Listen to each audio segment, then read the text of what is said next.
Welcome to the first ever split decision quarantine edition. We Yes. are practicing safe social distances practices. Mm-hmm. You have to use the word. Yeah, so this is our first social distancing video. I don't think we filmed in what has it been, like 3 weeks, maybe a month? Yeah, at least 3 weeks. Yeah, so my wife was actually talking to me. She had like a meeting with her friends and they were doing this thing called Zoom, and I was like, what the hell is that about? Now everybody knows about it. But I was like, I wonder if I can make that work for LitTube, and here we are. Yeah, I mean, I use Skype and other things at work, but it's the same thing, you know? Mm-hmm. Yeah, so let's get down to it. There is still sports news to talk about. Yeah. Yeah, specifically UFC, obviously. Yeah. So some of it is good, some of it is bad. Actually, none of it's good. Nothing No. good has happened in the UFC. Since our last video. I think there was one fight card that we didn't cover, and it was probably ill-advised to hold a fight at that point in time, considering everybody was already supposed to be social distancing. But the train keeps on rolling, as they say, and that's actually one of the things that we wanted to talk about today, is Dana White insisting that the UFC is going to keep putting fights on. Honestly, when they shut down sports, it was one of those things where it was just like a no-brainer. There's lots of contact, especially in sports where sweat's flying, blood's going, especially a sport like the UFC. So you would think like combat sports would be the first to go, right? No, and we're here where, Dana White's still trying to put on fights. You have, of course, in the world of fake sports, wrestling, they're still putting on, programs. And I'm like, how is that possible? Yeah, I mean, I guess the one difference is that instead of a 20-person team versus a 20-person team, it's one-on-one. But when you really think about it and break it down, it's 2 fighters, a referee, 2 cut men, doctors.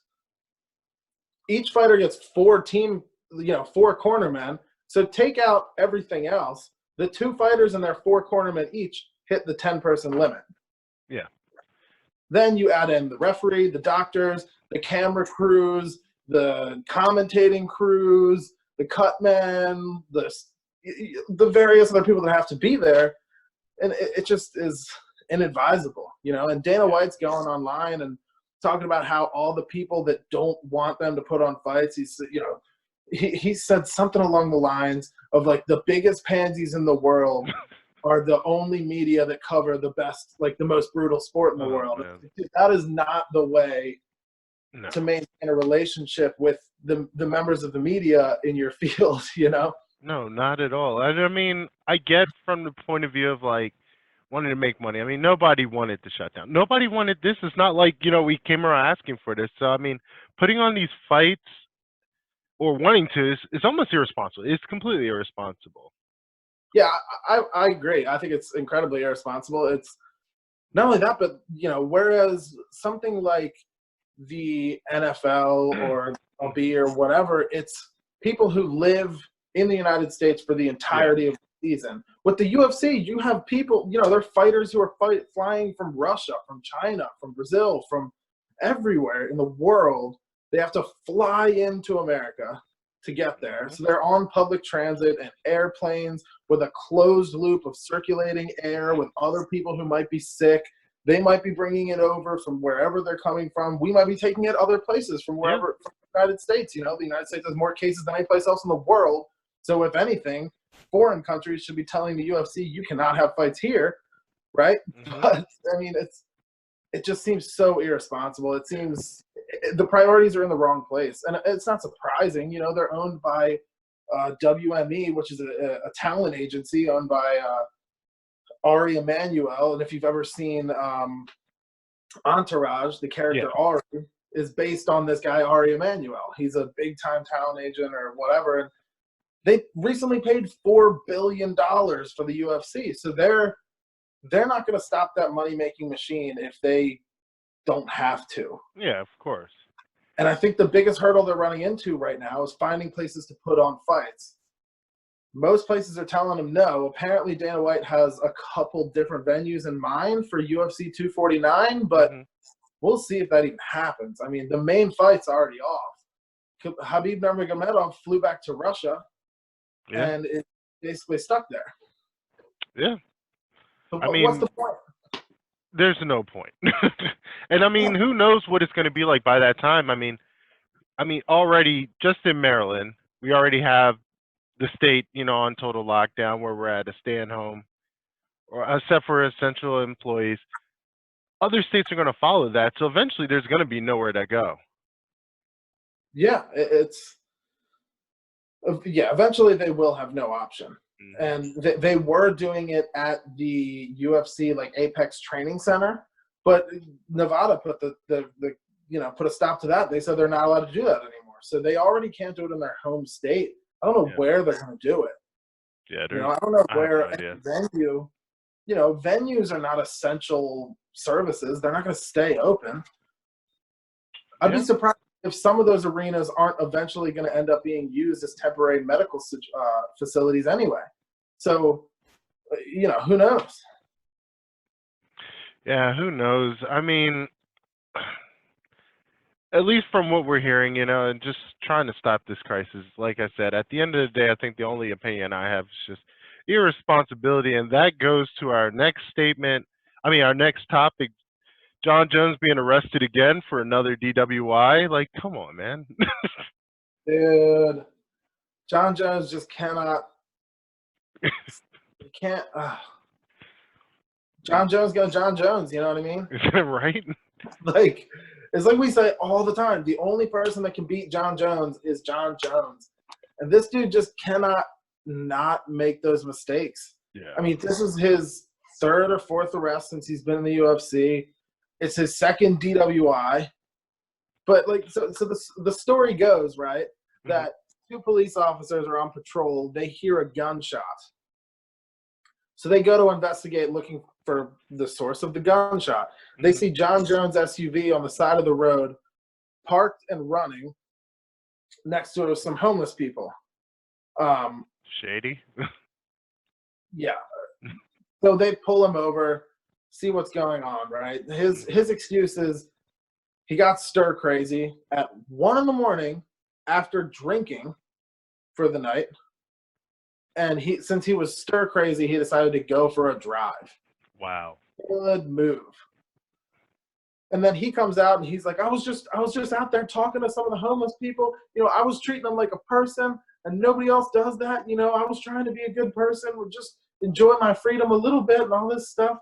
So the cops find him, right? They smell alcohol on him. He has, quote unquote, a green leafy material consistent with marijuana sprinkled on his shirt.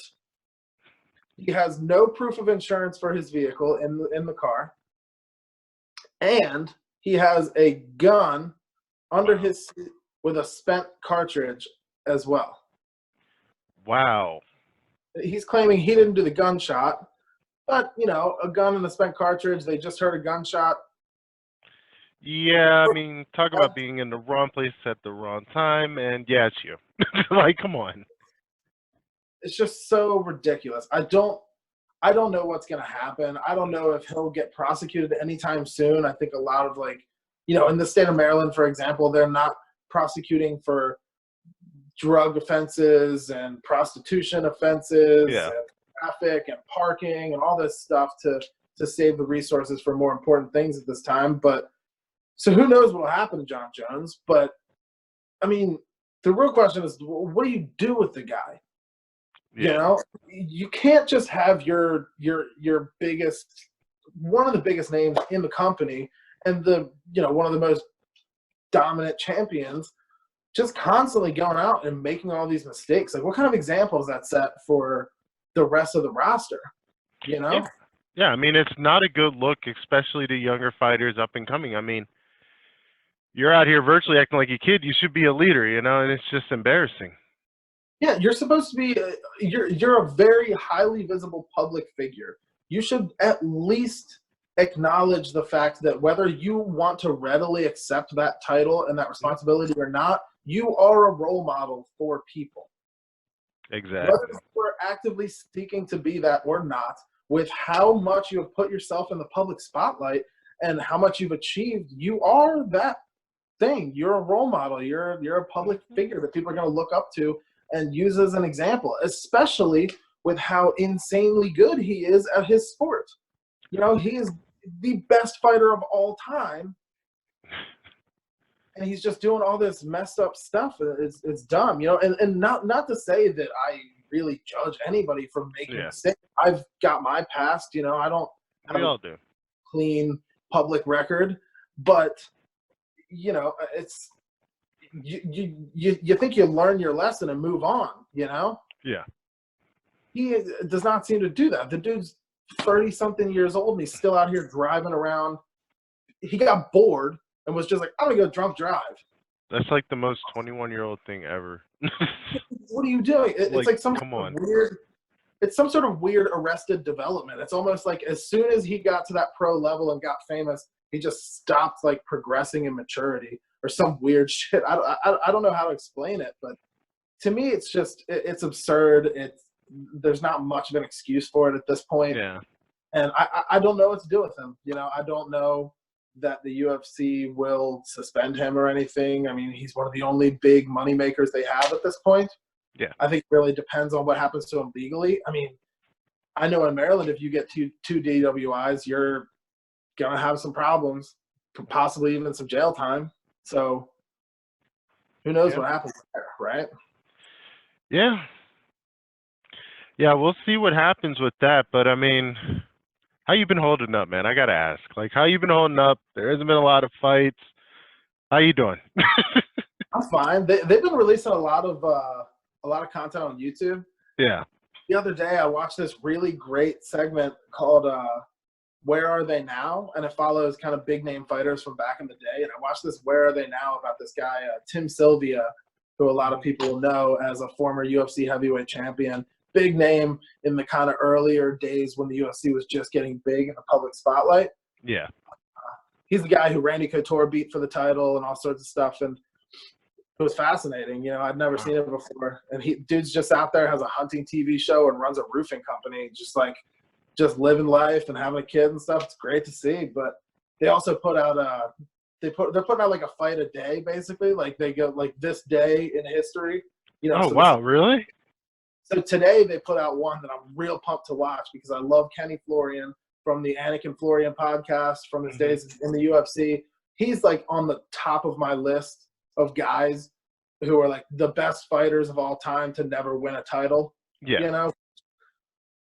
So it's like him and like Donald Cerrone and a few other guys at this point that might still win a title, but they've just put out him versus Takanori Gomi. So I'm going to watch that later tonight. It's going to be fun.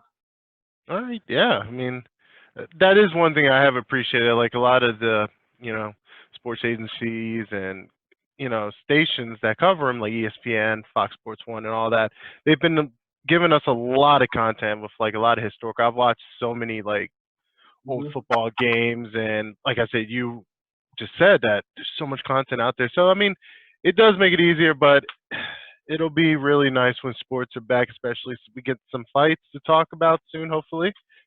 Yeah, I mean, it wouldn't be a bad idea for us to do something like that. Hey. Well, hey, we're here. We found a way to keep LitTube going. So stay tuned for more videos. One more thing. Yeah. Dude. What's up? I thought for sure the 5th time it got scheduled, it was going to happen.